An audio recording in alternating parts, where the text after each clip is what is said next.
전장을 지배하는 무기체계의 패러다임에 뚜렷한 변화가 일어나고 있습니다. 전차, 자주포, 미사일, 함정, 전투기 등은 강력한 화력과 첨단의 기술을 자랑하는 고가의 무기체계입니다. 우선 그 크기부터 어마어마한데요. 적의 입장에서 K2 전차나 정조대왕함처럼 위압적인 무기가 시야에 들어온다면 공격을 받기 전부터 이미 심리적 타격을 받아 전의를 상실하게 됩니다. 하지만 최근에는 첨단을 넘어선 최첨단 기술이 무기체계에 적용되면서 쉽사리 눈에 띄지도 않는 무기들이 공포의 대상으로 떠오르고 있습니다. 바로 무인기인데요. 사실 군사적 용도의 무인기는 그 역사가 굉장히 오래됐습니다. 최초의 군사용 무인기는 1차 세계대전 중인 1917년에 등장했습니다. 미국군에서 개발한 캐터링버그라는 무인기는 자동 조종 장치를 갖춘 비행폭탄으로 목표 지점까지 비행한 후 목표물에 폭탄을 투하하도록 설계되었습니다. 약 120km까지 비행할 수 있었다고 하니 지금 기준으로도 그리 나쁘지 않은 성능이었는데요. 실전에는 투입되지 못했습니다. 1982년 레바논 전쟁에서 이스라엘군은 무인기 스카우트를 정찰용으로 활용하기도 했습니다. 그러니까 드론 같은 무인기가 전장에서 활약한 건 어제 오늘 일이 아니었던 것입니다. 하지만 최근의 드론은 과거와는 차원이 다를 정도로 놀라운 발전을 거듭해 현재에 살면서 미래의 무기를 보는 것 같은 느낌을 주기도 합니다. 이런 추세 속에서 세계 각국은 더 효율적이며 뛰어난 성능의 무인기를 개발하기 위해 박차를 가하고 있는데요. 방산강국인 대한민국이 가만히 있을 리가 없습니다. 그래서 준비했습니다. 오늘은 강대국들의 최신 무인기 개발과 한국의 무인기 개발 현황에 대해 알아보겠습니다. 지금 보시는 영상이 마음에 드셨다면 지인들의 카톡으로 공유해주세요. 여러분의 구독과 좋아요는 꺼리튜브 영상 제작에 많은 힘이 됩니다. FA-50 KF-21 등을 개발한 대한민국의 대표적인 항공기 개발업체 중 하나인 카이는 첨단 무인기를 개발해 미래 UAM과 드론 시장에 진출하겠다고 밝혔습니다. 여기서 용어에 대한 정리가 필요할 것 같은데요. 카이가 얘기한 첨단 무인기는 AAV, 즉 미래비행체입니다. 미래비행체 AAV는 자율주행 기술을 적용한 항공기를 말합니다. AAV는 주변 환경을 인식하고 실시간으로 데이터를 처리하여 최적의 비행 경로를 결정할 수 있어야 하는데요. 그러기 위해서는 인공지능, 기계학습, 센서 기술, GPS 등의 첨단 기술의 통합이 필요합니다. 또한 통신 기술을 활용하여 AAV나 드론 등 다른 비행체와의 충돌을 방지하고 효율적인 항공교통 관리 시스템에 통합될 수 있습니다. 군사 분야에서 AAV는 정찰, 감시, 물류운송, 심지어 직접적인 공격 임무에 이르기까지 다양한 용도로 활용하는 것이 가능합니다. 높은 자율성과 정밀성을 갖춘 AAV는 위험한 전장 환경에서도 인간의 개입 없이 스스로 작전을 수행할 수 있으며 인명피해를 최소화하는 동시에 작전의 효율성을 극대화할 수 있습니다. 또한 민간 분야에서도 적용이 가능한데요. 이는 카이가 염두에 두고 있는 UAM 시장과 연결됩니다. UAM은 도심 항공 모빌리티로 쉽게 말해 도심 속에서 교통수단으로 활용 가능한 소형 항공기입니다. 미래비행체 AAV는 아덱스 2023과 드론쇼 코리아 2024에서 대중들에게 선을 보였는데요. 카이는 100억 원에 가까운 금액을 투자해 미래비행체 개발에 나서고 2031년까지 국내는 물론 미국 연방 항공국의 인증을 획득하여 국내외 시장에 진출하겠다는 계획을 발표했습니다. 대한민국이 무인기 개발에 본격적으로 뛰어든 이 시점에 군사 강대국들은 이미 새로운 개념의 무인기들을 개발해서 실전에 투입하고 있습니다. 최근 우크라이나군이 러시아군의 드론을 노획했는데요. 이 드론은 광섬유로 유도되는 것으로 파악됐습니다. 드론 본체에 10km 정도의 광섬유 수풀이 설치되어 있어서 이론상 최대 10km 정도 거리에서 사용이 가능합니다. 광섬유 유도 시스템은 전파 방해에 영향을 받지 않으므로 현재 많이 사용되는 전파 방해를 통한 드론 교란이나 조종 탈취가 불가능합니다. 따라서 전자전이 치열한 현대전장에서 큰 장점으로 작용합니다. 또한 광섬유 유도 드론은 전파 조종 방식의 한계를 극복할 수 있습니다. 전파 조종은 가시선 범위 내에서만 가능하지만 광섬유 유도 방식은 지형의 제약을 상대적으로 자유롭게 운용할 수 있어 언덕이나 산 너머의 표적에도 효과적으로 접근할 수 있습니다. 거기다 데이터 전송에서도 유리한 점을 가지고 있는데요. 광섬유를 통한 데이터 전송은 무선보다 훨씬 높은 고화질의 영상을 빠르게 전송할 수 있는 장점이 있습니다. 이런 방식은 정찰용 드론에서 특히 유리하며 드론 기기 자체와 드론 조종수가 탐지될 가능성도 줄여줍니다. 하지만 광섬유 유도 방식은 단점도 존재합니다. 광섬유 케이블이 드론의 기동성에 제약을 줄 수 있습니다. 유선으로 연결되어 있으니 어떻게 보면 당연하게 발생할 수 있는 문제인데요. 드론에 연결된 광섬유 케이블이 로터에 얽히거나 지형지물에 걸려 추락할 위험이 있고 운용 범위가 케이블의 길이에 따라 제한됩니다. 드론 전쟁이라고도 불리는 러시아 우크라이나 전쟁에서 양측은 새로운 드론 시스템 개발에 집중하며 놀라운 성장 속도를 보여주고 있습니다. 러시아의 광섬유 유도 드론은 다양한 환경과 요구사항에 맞춘 무인기 개발의 방향성을 제시해준다고 할 수 있는데요. 무인기의 시초격이라고 할 수 있는 미국도 고도로 첨단화된 무인기를 개발하고 있습니다. 영화 터미네이터에서 무인 비행체가 인류 저항군을 탐색하고 공격하는 장면을 보신 분들이 많이 계실 텐데요. 스스로 비행하고 결정하여 임무를 수행하는 자율무인기가 최근 미국에서 첫 비행에 성공했습니다. 미국 공군연구소와 제너럴 아토믹스가 공동으로 개발한 XQ-67A는 지난달 28일 캘리포니아 팜데일 근처의 비행훈련장에서 첫 비행에 성공했습니다. 전투용 자율무인기 XQ-67A는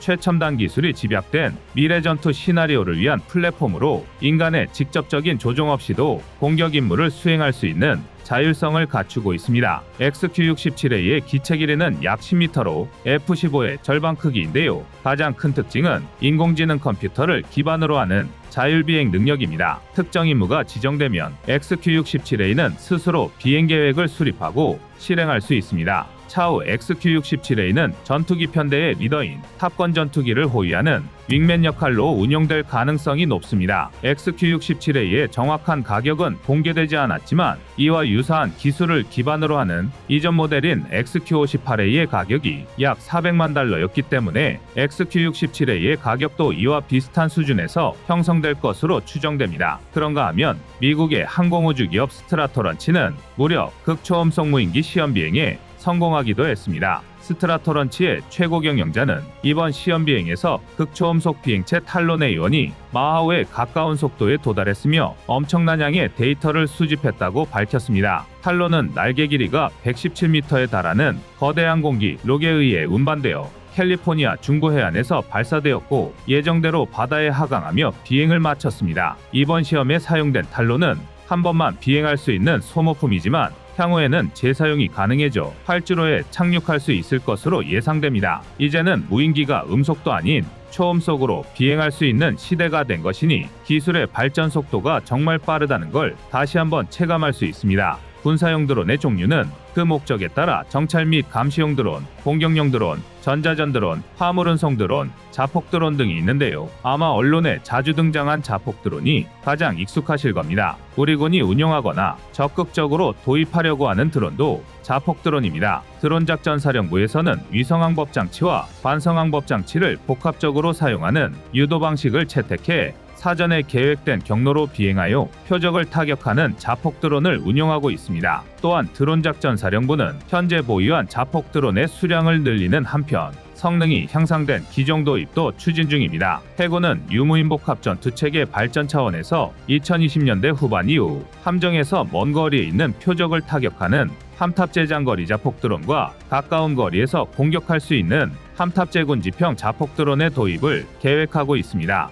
해병대 역시 한국형 상륙돌격 장갑차에 자폭 드론을 탑재하는 방안을 구상 중입니다. 해병대 병력이 해안에 상륙할 때 전선 인근에 배치된 적의 포병 장비나 기갑 차량 등을 타격하는 용도로 사용될 예정이며 경우에 따라서는 전선 후방의 지휘소를 비롯한 핵심 표적 공격도 가능할 것으로 전망됩니다. 육군 특임여단에서는 이스라엘 IAI 자폭 드론인 로테멜이 사용되고 있는데요. 이 드론은 요인 암살 등에 활용할 수 있는 높은 정밀도와 소음이 작은 특징을 가지고 있습니다. 국내의 방산기업들도 앞다투어 무인기 연구 개발에 뛰어들어 현재 경쟁이 치열한 상황입니다. 2024 드론쇼 코리아에서 카이는 차세대 공중전투체계존을 구성하여 무인전투기, 다목적 무인기가 통합된 KF-21 저궤도 통신위성 등을 포함한 차세대 공중전투체계를 선보였습니다. 이 시스템은 인공지능 파일럿 기술을 기반으로 하여 유무인 복합전투체계의 고도화를 목표로 하고 있습니다. 대한항공은 2024 드론쇼 코리아에 참가해 민군 겸용 하이브리드 드론, 인스펙션 드론, 4단급 무인기, 중고도 무인기 등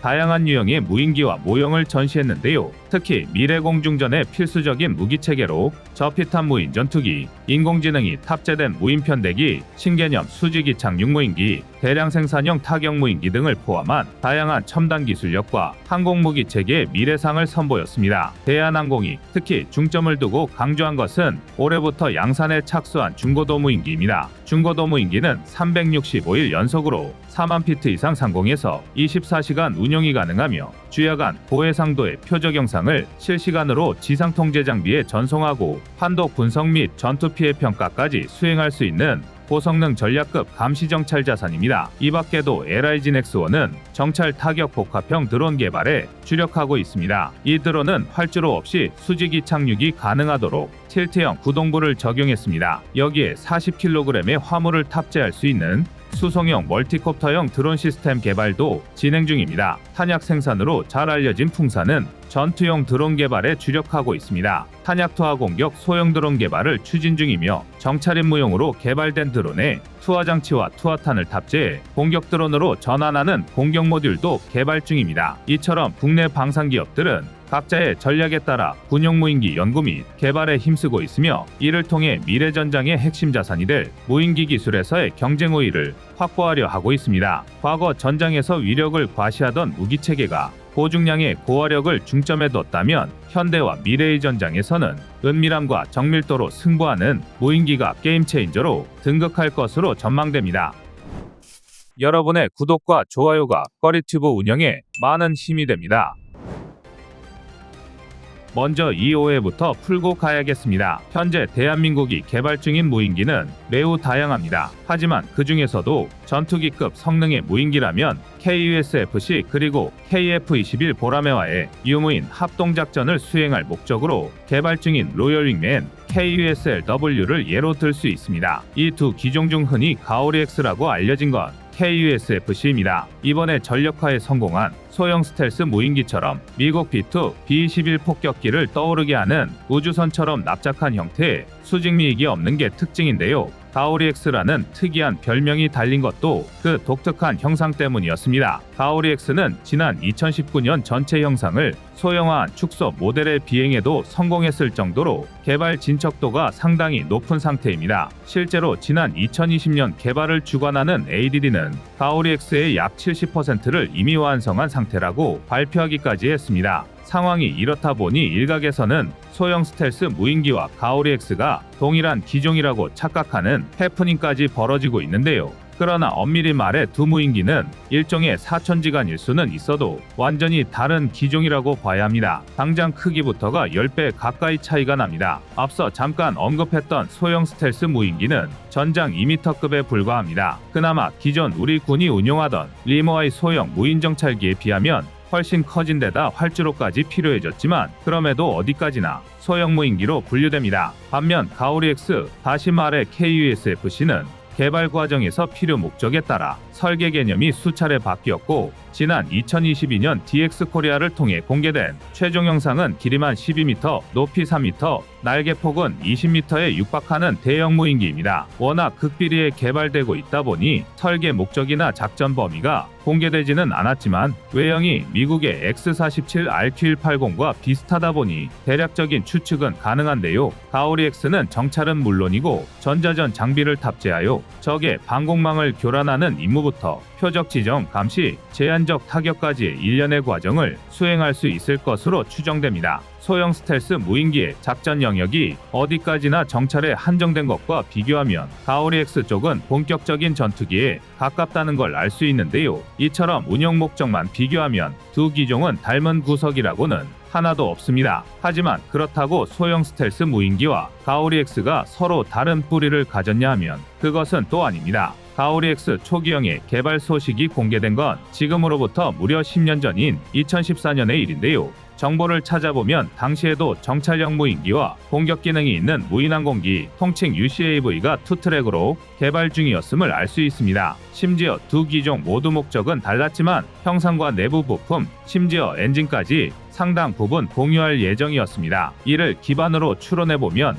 소형 스텔스 무인기가 가오리-X의 기술로 개발되었음을 알 수 있는데요. 가오리-X는 10년에 걸친 개발 과정에서 필요에 따라 형상이 조금씩 커졌습니다. UCAV로 개발되는 만큼 제한적인 타격 능력과 비행 안전성을 위해서는 아무래도 기체가 큰 편이 유리했기 때문입니다. 하지만 반대로 비행 시험은 비율에 따라 축소한 테스트 모델로 진행했는데요. 해당 기술이 소형 스텔스 무인기에 토대가 되었다는 것입니다. 실제로 소형 스텔스 무인기는 2023년 3월 개발 돌입을 선언한 지 채 1년이 되지 않아 실전 배치까지 끝마칠 수 있었습니다. 아무리 대한민국이라 해도 가오리-X를 개발하면서 미리 관련 기술을 축적해 오지 않았다면 불가능했을 것입니다. 사실 여기서 진짜 주목해야 할 건 바로 이것입니다. 위에서 말한 가오리-X 개발 초기 정찰형과 UCAV 투트랙 개발 단계에서 우리 군과 개발진은 스텔스 무인 정찰기 개발을 2020년대 후반까지 완료하고 2030년대까지 UCAV를 완료할 계획이다라고 공개했습니다. 즉 대한민국은 무려 5년이라는 시간을 단축해 소형 스텔스 무인기 조기 배치에 성공해 버린 셈입니다. 그리고 이를 바꿔 말하면 가오리-X 역시 기존 계획보다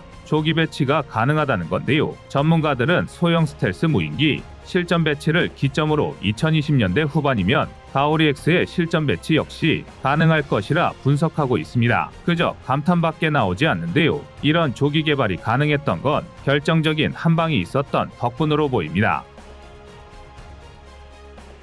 대한민국이 전투기용 제트 엔진 개발에 총력을 기울이고 있다는 건 모르는 사람이 더 드물 겁니다. 우리 방산 역사에 기념비적인 기록을 남긴 KF-21 보람의 개발에 성공하면서 대한민국은 그동안 외면해왔던 국산 전투기 엔진에 대한 필요성을 절감했습니다. 아무리 걸출한 성능의 전투기를 개발하고 국산화율을 65에서 70%까지 끌어올려도 엔진 독립을 이루지 못하면 결코 자주국방 역시 불가능하다는 걸 깨달은 건데요. 이에 대한민국은 2029년까지 KF-21에 탑재되는 F414 엔진과 동급인 15,000파운드급 코어 엔진을 개발하고 2037년까지 상용화에 성공한다는 계획을 추진 중입니다. 2023년부터 추진된 무려 14년짜리 초장기 프로젝트인데요. 그런데 워낙 규모가 원대한 계획에 그것도 이제야 첫 발을 디뎠다 보니 일부에서는 대한민국의 항공기 엔진 관련 기술이 전무하다고 생각하시는 것 같습니다.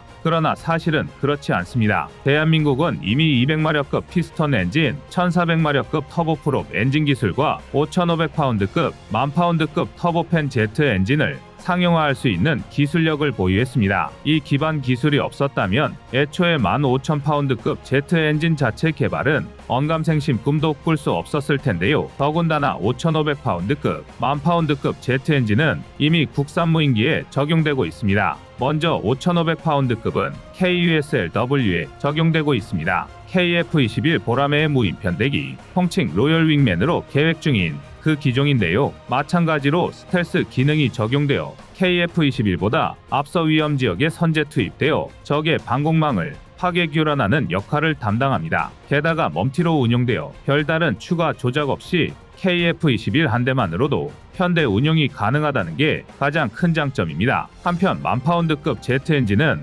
KUSFC 가오리-X에 적용될 계획인데요. KUSLW보다 큰 중대형 기종인 만큼 더 강한 추력의 엔진이 필요합니다. 그리고 이 덕에 소형 스텔스 무인기에 국산 제트 엔진이 탑재되었을 것이라는 합리적 추론이 가능해졌습니다. 앞서도 언급했지만 가오리-X는 상당히 오랜 기간 여러 번 형상이 변경되었습니다. 이는 크게 세 단계로 구분할 수 있는데요. 먼저 최초 개발 보도가 나온 2014년의 가오리-X1으로 사실상 대한민국 무인 전투기의 시조격이라 할 수 있습니다. 그리고 시간이 흘러 우크라이나 전쟁으로 드론이 전장의 게임 체인저로 주목받으면서 가오리-X는 다시 한번 주목을 받기 시작했는데요. 이때는 이미 형상이 상당히 변형되어 가오리-X2로 진화한 상태였습니다. 위에서 설명해드린 KUSFC가 이 가오리-X2에 가장 근접하죠. 형태, 재원 등을 분석해보면 사거리만 100km에 육박하는 한국형 중거리 유도폭탄 KGB를 운용할 수 있을 것으로 추정됩니다. 대한민국 공중전력의 본격적인 폭격기가 도입되기 시작하는 것입니다. 다만 2022년에는 가오리 X2 역시 5,500파운드급 제트 엔진 탑재가 유력시되었지만 KUSFC가 KUSLW로 이분되면서 최근 정보에서는 10,000파운드급 엔진으로 확대되었습니다. 변한 점은 또 있는데요. 다름 아닌 가오리 X3입니다. 가오리 X3는 정찰에 초점을 맞춘 3m 이하 크기로 제작되며 다수의 스텔스 기술이 적용된 것으로 알려졌는데요. 기존의 가오리 X와 유사한 목적 형상이지만 크기가 상당히 소형화되었고 그만큼 빠른 개발이 가능했을 것으로 보입니다. 바로 이번에 실전 배치에 성공한 소형 스텔스 무인기입니다. 애초에 아무리 빨리빨리의 민족인 대한민국이라 하더라도 1년 만에 스텔스 무인기를 만든다는 건 기존의 기술을 그대로 계승하지 않았다면 불가능한 일입니다. 당연히 제트 엔진 역시 기존에 탑재를 연구하던 5,500파운드급이 그대로 탑재되었을 확률이 높습니다. 더군다나 가오리 X는 2019년에 소형화된 기종의 비행 시험을 이미 성공적으로 진행하기까지 했습니다. 굳이 이제 와서 소형 스텔스 무인기의 형상이나 엔진을 바꿀 필요가 없는 것입니다. 아직은 공식 정보가 없는 만큼 추론에 불과하지만 다분히 합리적인 것도 사실입니다. 그렇다면 국산 전투기 엔진을 탑재한 첫 비행체가 실전에 배치된 셈입니다. 그러나 모든 지표가 긍정 그래프를 그리고 있는 건 아닙니다. 잠시 이쯤에서 한 가지 생각해 볼 문제가 있습니다. 우리군은 왜 그렇게 소형 스텔스 무인기 개발과 배치를 서둘렀을까요? 정답은 작년 이맘때에 있습니다. 2022년 말 북한 무인기 침투 사건이 벌어지고 2023년 연초부터 군의 무인기 대응태세가 도마 위에 올랐는데요. 이후 우리군은 총력을 기울여 북한과 중국의 무인기 전력에 대응하기 위해 군의 체질을 개선하고 있습니다. 얻는 것보다 잃을 게 많아야 도발하지 않는다라는 건데요. 다만 문제는 이 비례 대응이 지나치게 눈에는 눈, 이에는 이에 몰입하고 있다는 것입니다. 물론 북한의 도발의 10배, 100배로 갚아줘야 하는 건 맞습니다. 그런데 그 방식이 꼭 무인기에는 무인기, 포격에는 포격일 필요는 없다는 것입니다. 안타깝게도 대한민국의 무인기 전력은 북한을 철저히 응징하기 부족합니다. 대부분이 소형화에 치중된 탓입니다. 쉽게 말해 화력이 부족하다는 건데요. 소형 스텔스 무인기는 어디까지나 정찰용이고 그나마 공세용 무기체계라 할 수 있는 로우급 자폭 드론은 전체 중량이 21kg에 불과하고 비행시간도 1시간 내외입니다. 압도적 대응이라고 하기에는 다소 부족해 보이는데요. 물론 장기적으로는 무인기가 전쟁의 주인공이 될 수도 있습니다. 특히 KUSFC, KUSLW는 대한민국 공중전략의 새로운 패러다임을 제시할 정도입니다. 하지만 당장은 대한민국이 보유한 더 강한 화력 역시 외면해서는 안 됩니다. 지금 기술 수준으로는 무인기가 아무리 강력하다 할지라도 순항미사일만 할 수는 없습니다. 이를 절대 간과해서는 안 됩니다. 미친 개를 상대해야 하는 대한민국의 대응 전략은 보다 치밀하고 또 철저해야 합니다. 이상 꺼리튜브였습니다.